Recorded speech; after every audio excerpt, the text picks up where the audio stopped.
ಇಬ್ಬರ ಪ್ರಾಣ ತೆಗೆದ ಆಂಬ್ಯುಲೆನ್ಸ್ ಚಾಲಕ ವಶಕ್ಕೆ. ಆಂಬ್ಯುಲೆನ್ಸ್ ಚಾಲಕನನ್ನ ಪೊಲೀಸರು ವಶಕ್ಕೆ ಪಡೆದಿದ್ದಾರೆ.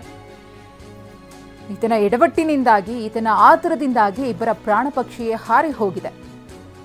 ಆಂಬ್ಯುಲೆನ್ಸ್ ಚಾಲಕ ಅಶೋಕ್ ಅಂತ ಆತನನ್ನ ವಶಕ್ಕೆ ಪಡೆದಿದ್ದಾರೆ ಪೊಲೀಸರು. ಶಾಂತಿನಗರ ಸಿಗ್ನಲ್ ಬಳಿ ಬೈಕ್ಗಳಿಗೆ ಆಂಬ್ಯುಲೆನ್ಸ್ ಡಿಕ್ಕಿ ಹೊಡೆದಿತ್ತು. ಸ್ಥಳದಲ್ಲೇ ದಂಪತಿ ಮೃತಪಟ್ಟಿದ್ರು. ಮತ್ತಿಬ್ಬರ ಸ್ಥಿತಿ ಗಂಭೀರವಾಗಿದೆ.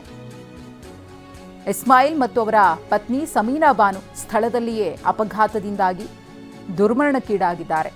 ಗಾಯಾಳು ಸಿದ್ದಿಕ್ಕಿ ಸೇರಿದಂತೆ ಇಬ್ಬರು ಆಸ್ಪತ್ರೆಯಲ್ಲಿ ಇನ್ನೂ ಚಿಕಿತ್ಸೆ ಪಡೆದಿದ್ದಾರೆ. ವೇಗವಾಗಿ ಬಂದಂತಹ ಆಂಬ್ಯುಲೆನ್ಸ್ ಒಳಗಡೆ ಪೇಷಂಟ್ ಕೂಡ ಇರಲಿಲ್ಲ. ಸಿಗ್ನಲ್ ಜಂಪ್ ಮಾಡಿ ಅತಿ ವೇಗವಾಗಿ ಬಂದು ನಿಂತಿದ್ದ ಬೈಕ್ಗಳಿಗೆ ಗುದ್ದಿ ಬೈಕನ್ನು 50 ಮೀಟರ್ ದೂರ ಎಳೆದೊಯ್ದು ಈ ಅಪಘಾತವನ್ನು ಎಸಗಲಾಗಿತ್ತು.